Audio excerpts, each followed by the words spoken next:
আসসালামু আলাইকুম প্রিয় শিক্ষার্থীবৃন্দ, ন্যাশনাল কলেজের স্কুল শাখায় অনলাইন ক্লাসে তোমাদেরকে আমি স্বাগত জানাচ্ছি। আজকে আমি নবম দশম শ্রেণীর ব্যবসা উদ্যোগের পঞ্চম অধ্যায় ব্যবসার আইনগত দিক এই অধ্যায়টি পড়াবো। এই অধ্যায় এটি আমার তৃতীয় ক্লাস। এর আগে আমি দুটি ক্লাস নিয়েছি এর উপর।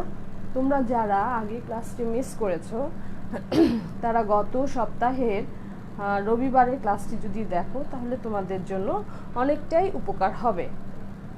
আজকে আমি যে বিষয় নিয়ে আলোচনা করব তার আগে আমি তোমাদেরকে কিছু জিনিস দেখাতে চাই।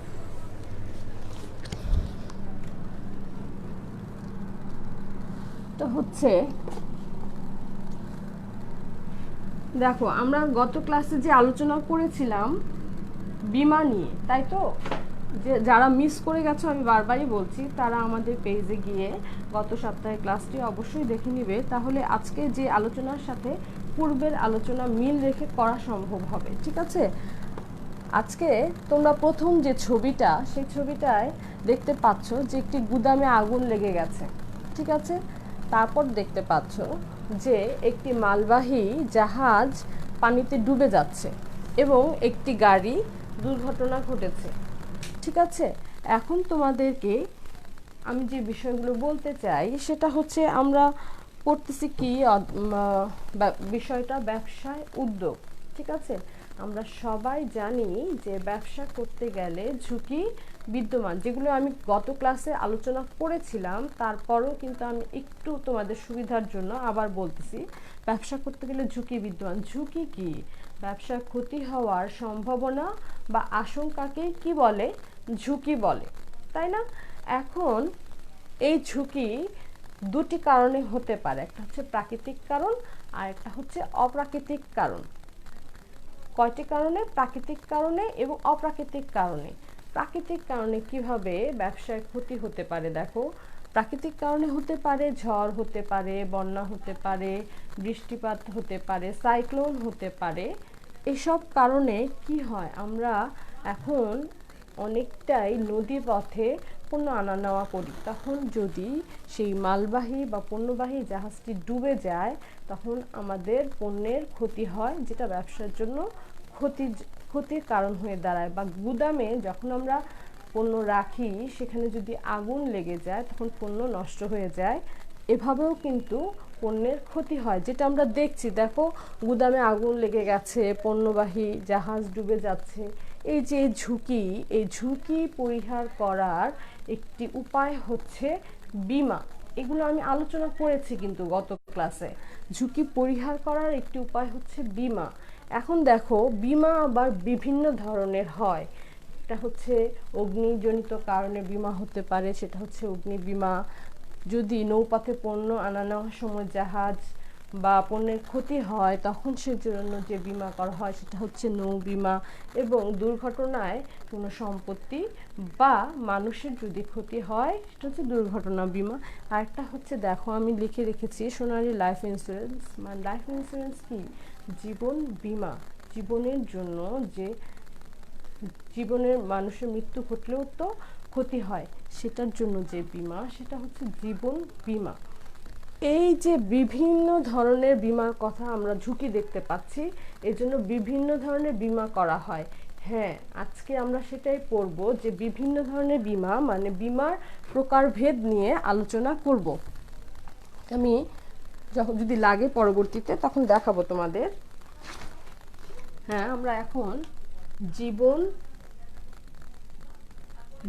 বীমা নিয়ে আলোচনা না বীমা নিয়ে আলোচনা করব। বীমার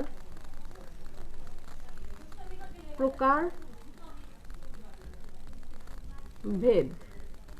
গত ক্লাসে আমি বীমা কি, বীমা চুক্তি কি, বীমা গ্রহীতা কে, বীমাকারী কে, প্রিমিয়াম কি, এগুলো নিয়ে বিস্তারিত আলোচনা করছি। আজকে আর আমি সে বিষয়ে যাচ্ছি না। আজকে আমি বীমার প্রকারভেদ নিয়ে আলোচনা করব। তোমরা দেখতে পেলে যে ব্যবসায় বিভিন্ন ধরনের ঝুঁকি বিদ্যমান। এই ঝুঁকি পরিহার করার একটি উপায় হচ্ছে বীমা, তাই না? ঝুঁকি পরিহার করার একটি উপায় হচ্ছে বীমা। এই বীমা বিভিন্ন ধরনের হয়ে থাকে, তবে সর্বাধিক প্রচলিত 4টি বীমা রয়েছে। যদি আমি লিখি সর্বাধিক, আমি আশা করব সবাই তোমরা খাতা এবং কলম নিয়ে বসছো এবং সবাই আমার সাথে সাথেই সব কিছু লিখছো। সর্বাধিক প্রচলিত বীমা 4 প্রকার। একটু আগে কিন্তু আমি তাই দেখিয়েছি তোমাদেরকে। যদি আমি আবার দেখাই, আমি দেখাবো আরেকবার।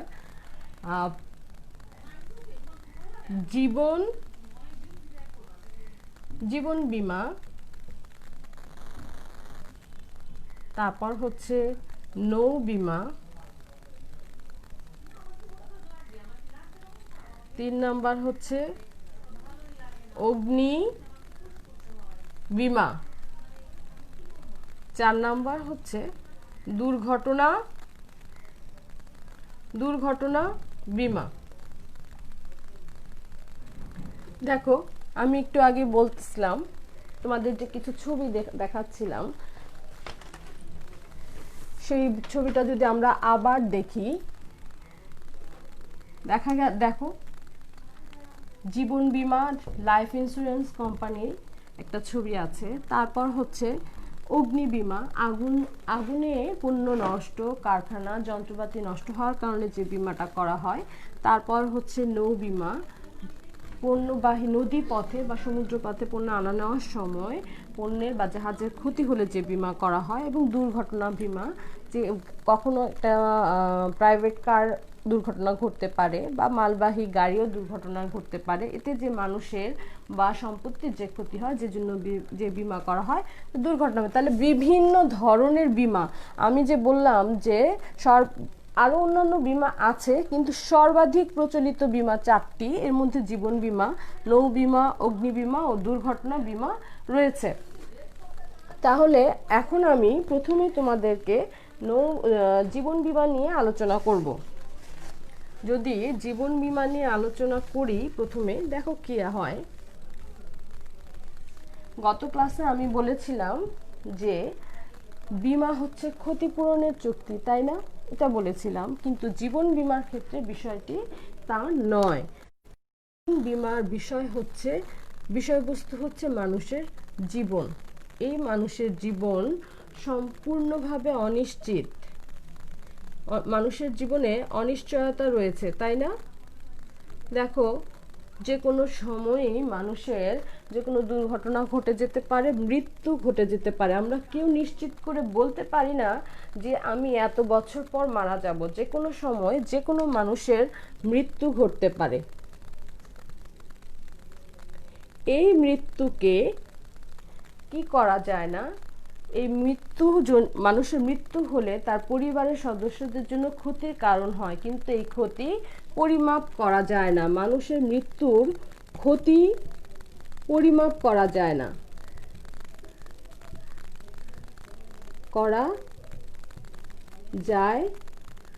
যেহেতু ক্ষতি পরিমাপ করা যায় না, এই জন্য ক্ষতিকে পূরণও করা যায় না। এই জন্যই বলা হয় জীবন বীমা ক্ষতিপূরণের চুক্তি নয়। কারণ এর মাধ্যমে একটা মানুষের মৃত্যু ঘটলে তার পরিবারের জন্য কি পরিমাণ ক্ষতি হবে সেটা পরিমাপ করা যায় না। এই জন্য জীবন বীমা ক্ষতিপূরণের চুক্তি নয়। তবে তার পরিবারকে কি করা যায়, ক্ষতির জন্য সাময়িকভাবে কিছু অর্থ প্রদান করে সহযোগিতা করা যায়। ঠিক আছে? তাহলে দেখো, আমরা যদি দেখাই একটু যে কিভাবে জীবন বীমাটা কে করবে, কিভাবে করবে। ঠিক আছে? আমরা যদি দেখি, ধরো আমার মা তার জীবনের বীমা করলেন এবং আমি হচ্ছি তার নির্বাচিত ব্যক্তি, যার মৃত্যুর পর বা নির্দিষ্ট সময়ের পর আমি কি করব, বীমাকৃত অর্থ আমি পাবো। কে দিবে আমাকে বীমাকৃত অর্থ? বীমাকারী। মা হচ্ছেন বীমা গ্রহীতা,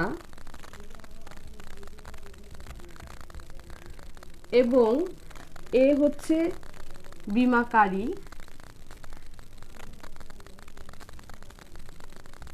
আর আমি কি নির্বাচিত বা মনোনীত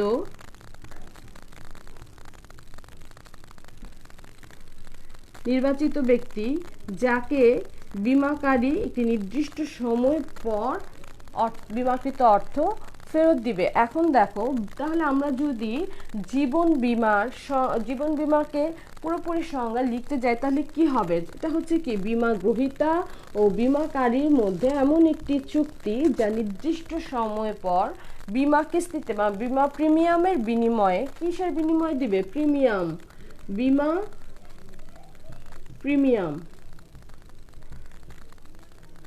বীমা প্রিমিয়ামের বিনিময়ে বীমাকারী বীমা গ্রহীতাকে বা তার নির্বাচিত ব্যক্তিকে একটি নির্দিষ্ট সময় পরে মৃত্যু হলে বা একটি নির্দিষ্ট সময় পরে বীমাকৃত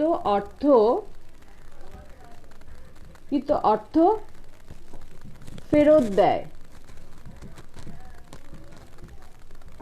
তাহলে দেখো, বীমার সংজ্ঞাটা যদি আমি এভাবে লিখি যে বীমা কি, জীবন বীমা কি? জীবন বীমা হলো বীমা গ্রহীতা ও বীমাকারীর মধ্যে একটি সম্পাদিত চুক্তি যা বীমা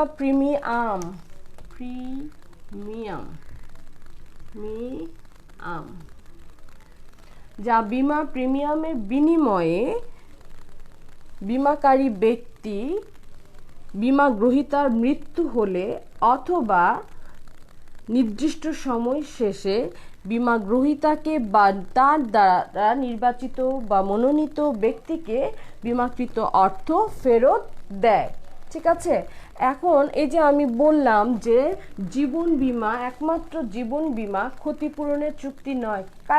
কেন ক্ষতিপূরণের চুক্তি নয়? ক্ষতিপূরণের চুক্তি এই জন্য নয় যে মানুষের মৃত্যুকে পরিমাপ করা যায় না। ঠিক আছে? মানুষের মৃত্যুকে পরিমাপ করা যায় না, যেহেতু ক্ষতির পরিমাপ করা যায় না, এই জন্য ক্ষতি পূরণ করা যায় না। আরেকটা বিষয় হচ্ছে, বীমা গ্রহীতা মৃত্যু হোক বা না হোক নির্দিষ্ট পরে, মানে তার ক্ষতি না হলেও নির্দিষ্ট সময় শেষে বীমাকৃত অর্থ ফেরত পাওয়া যায়। ঠিক আছে? তাহলে আমি যদি জীবন বীমার কিছু বৈশিষ্ট্য লিখতে যাই, যদি এভাবে করে লিখি তাহলে কিরকম দাঁড়ায় দেখো।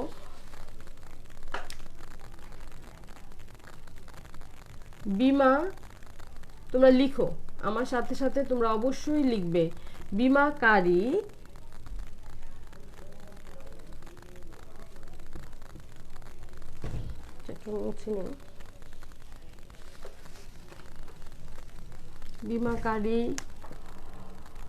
বীমা প্রিমিয়ামের বিনিময়ে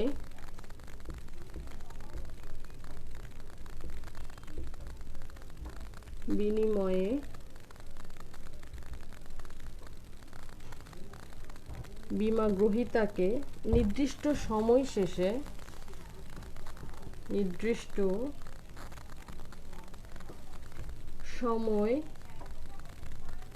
শেষে বা বীমা গ্রহীতার মৃত্যু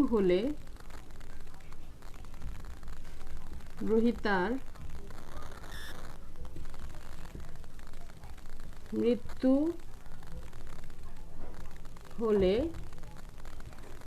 তার নির্বাচিত ব্যক্তিকে বীমাকৃত অর্থ ফেরত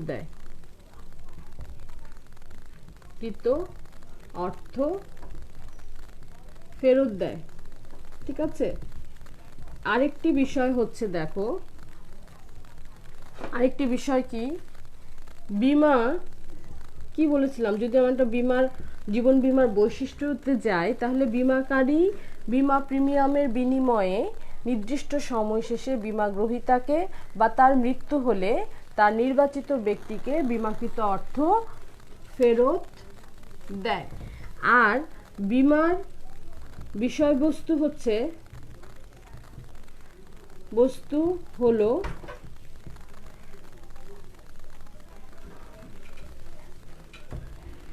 মানুষের জীবন, ঠিক আছে। আর বীমা কোনো ক্ষতিপূরণের চুক্তি নয়, ক্ষতিপূরণের চুক্তি নয়।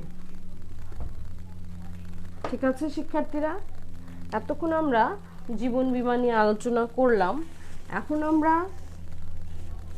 অগ্নি বীমা নিয়ে আলোচনা করব এবং আমি আশা করব যে তোমরা আমার সাথে সাথে এই বিষয়গুলো লিখেছো। ঠিক আছে,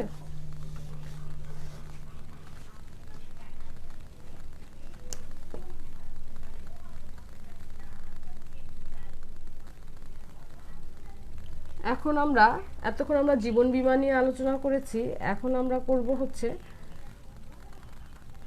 অগ্নি বীমা। একটু আগেই তোমাদের আমি একটি ছবি দেখিয়েছিলাম যেখানে দেখা যাচ্ছে যে একটি কারখানা পুড়ে যাচ্ছে, সেই কারখানাতে পণ্য ছিল, মাল ছিল, সেইগুলো কি হচ্ছে, পুড়ে নষ্ট হয়ে যাচ্ছে। এই যে আগুনে পুড়ে ঘরবাড়ি, আগুনে পুড়ে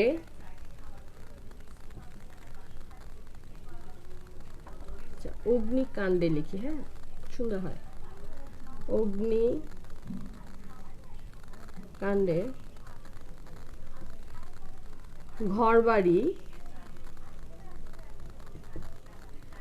ঘরবাড়ি, তারপর হচ্ছে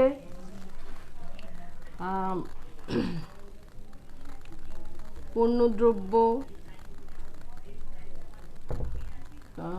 যন্ত্রপাতি,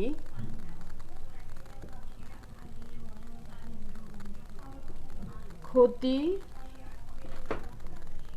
হলে ক্ষতিপূরণের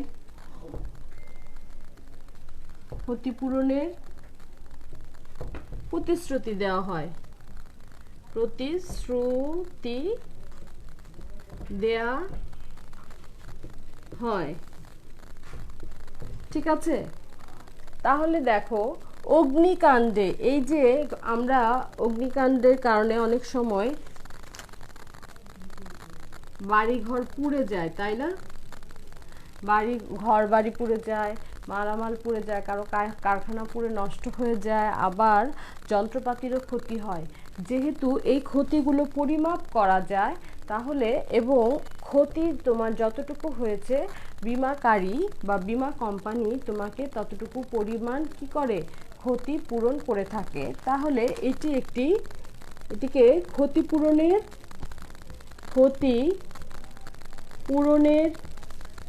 চুক্তি বলা হয়। ঠিক আছে, তাহলে দেখো অগ্নিকাণ্ডে মানে অগ্নিজনিত কারণে যদি তোমার ঘরবাড়ি, পণ্যদ্রব্য, মালামাল এবং যন্ত্রপাতির যদি কোনো ধরনের ক্ষতি হয়ে থাকে, তাহলে বীমা কোম্পানি বা বিমাকারী বীমা গ্রহীতাকে, মানে যে ব্যবসায়ী বা যার এই ক্ষতিগুলো হয়েছে তাকে ক্ষতিপূরণের প্রতিশ্রুতি দেয়, তাকে অগ্নি বীমা বলে। যেহেতু এটি ক্ষতি পরিমাপ করা যায়, এই জন্য একে ক্ষতিপূরণের চুক্তি বলা হয়। তোমার যতটুকু পরিমাণ ক্ষতি হয়েছে তা পরিমাপ করে তোমাকে ক্ষতিপূরণ করা হয়ে থাকে। ঠিক আছে, এখন আমরা করব হচ্ছে নৌ বীমা।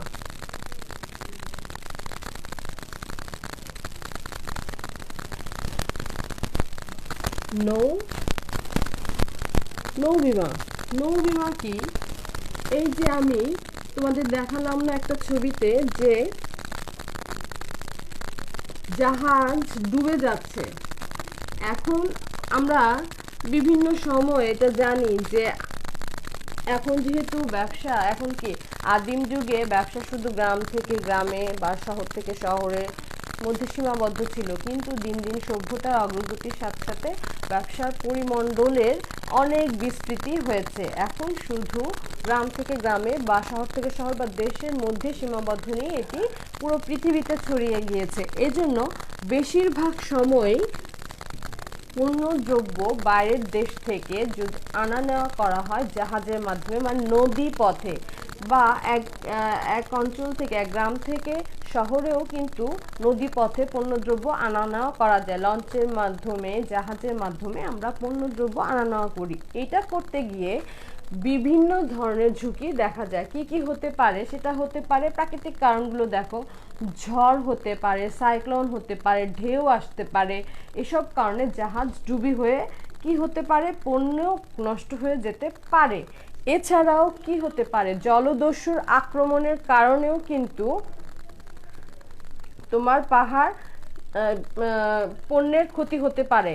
তোমরা জানো কি না, প্রায় সময় পত্রিকাতে দেখা যায় যে জলদস্যু আক্রমণ করে, জাহাজ আক্রমণ করে ফেলেছে, সেখান থেকে পণ্য নিয়ে গেছে, অনেক নাবিক আক্রান্ত হয়েছে, তাদেরকে কিডন্যাপ করে রাখা হয়েছে। এজন্য বলা যায় যে কি হয়, নৌবিমা এজন্যই করা হয় যে নদী পথে পণ্যদ্রব্য আনয়নের সময় যদি কোনো ক্ষতি হয়ে থাকে সেটা বিমাগ্রহীতাকে বিমাকারী পূরণ করে থাকে। তাহলে নদী পথে বা সমুদ্র পথে আমরা যদি সংজ্ঞা লিখি তাহলে কিভাবে লিখব? বৈশিষ্ট্য লিখি, হ্যাঁ। সমুদ্র বা নদী পথে, সমুদ্র বা নদী পথে পণ্য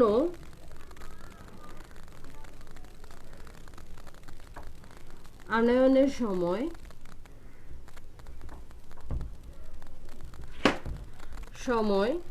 কি হয়? সমুদ্র বা নদী পথে পণ্য আনয়নের সময় ঝড়, সাইক্লোন, জলদস্যুর আক্রমণ,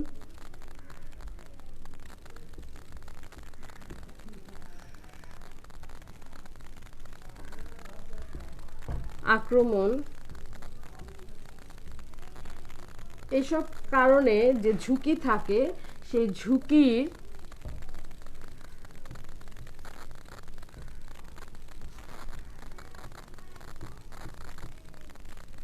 পরিহারের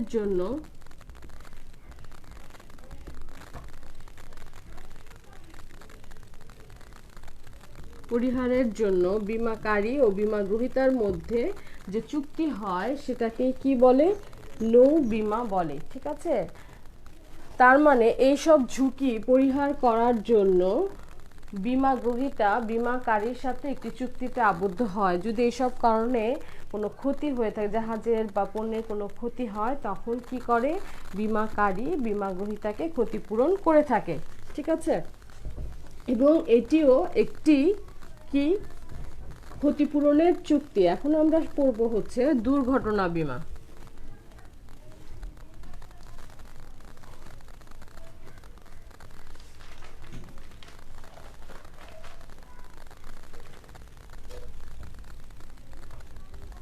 দুর্ঘটনা বীমা,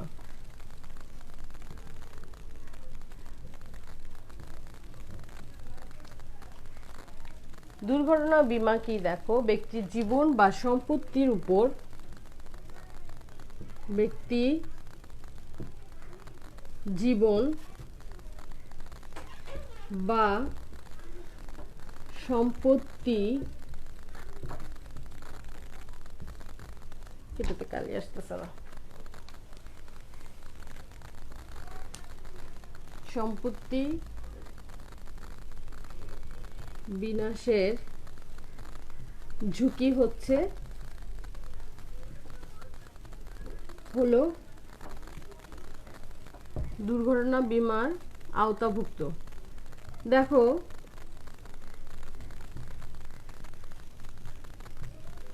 আওতাভুক্ত কিভাবে? দেখো, ধরো আমার একটি গাড়ি আছে, সেই গাড়িতে চলাচলের সময় দুর্ঘটনায় গাড়িটি নষ্ট হয়ে যেতে পারে।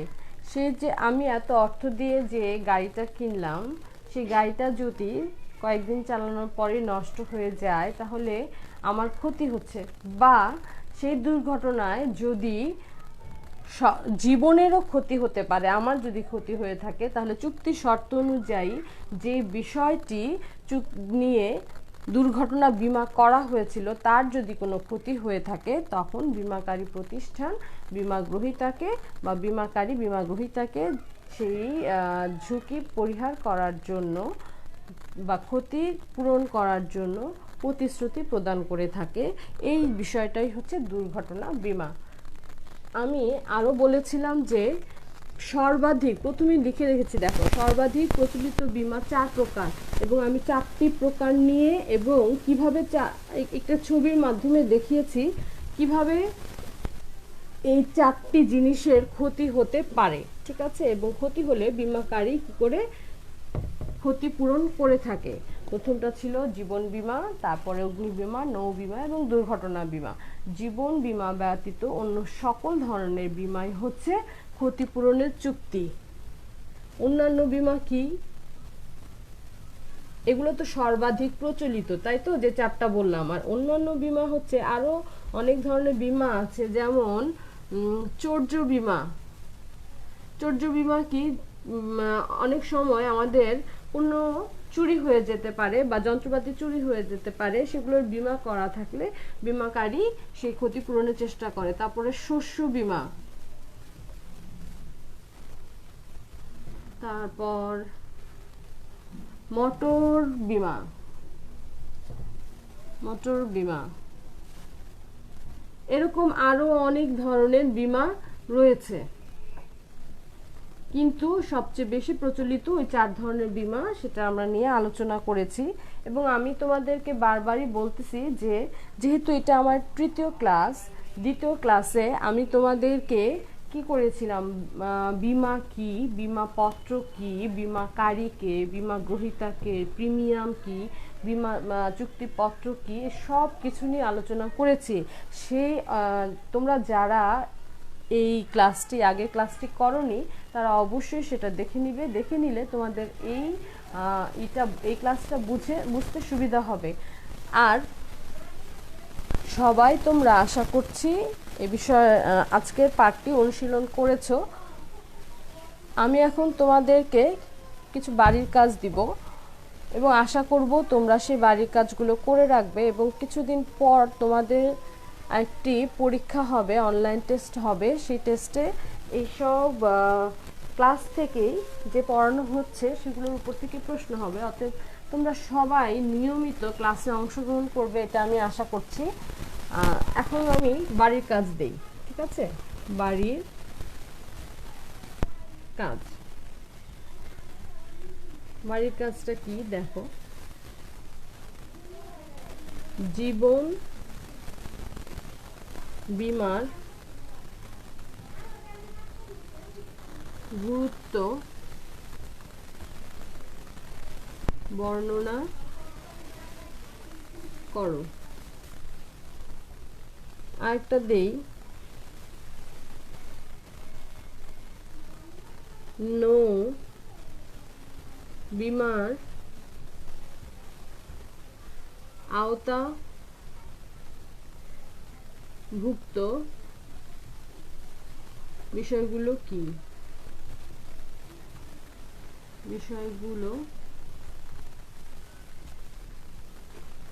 বিমার আওতাভুক্ত বিষয়গুলো উল্লেখ করো।